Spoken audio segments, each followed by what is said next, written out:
Today we're making a rocket using vinegar and baking soda. The first thing that we did was tape pencils to our bottle. This is so that when we turn it upside down that it has a stable base to stand on, and then add vinegar. In my case, I just used a partially used vinegar bottle to save time. And then we will wrap baking soda in a paper towel to insert inside to use as our fuel.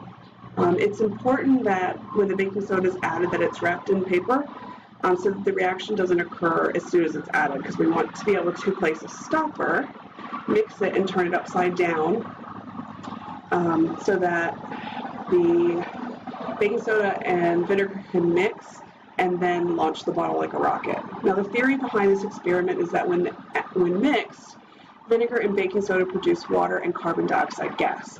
With the bottle capped, the gas continues to build pressure until it's forced open, where the carbon dioxide can escape quickly and give the bottle the pressure to launch like a rocket. Now, this is my second attempt today, so hopefully it will work. Earlier, the stopper was not big enough and it just kind of spilled out everywhere. So hopefully you'll be able to see it once I go set it down.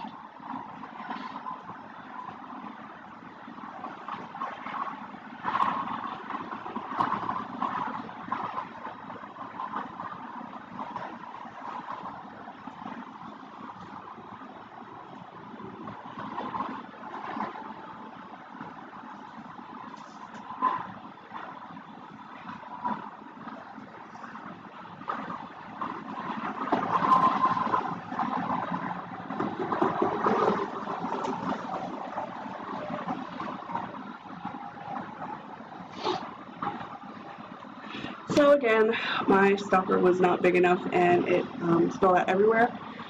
However, had the stopper been in there, you could see the bubbles. The baking soda and vinegar did mix, so it would have launched. For me, I tried to fill it with the most vinegar I could so that the reaction time wouldn't take so long. It wouldn't take so long for the bottle to fill up with gas and then launch.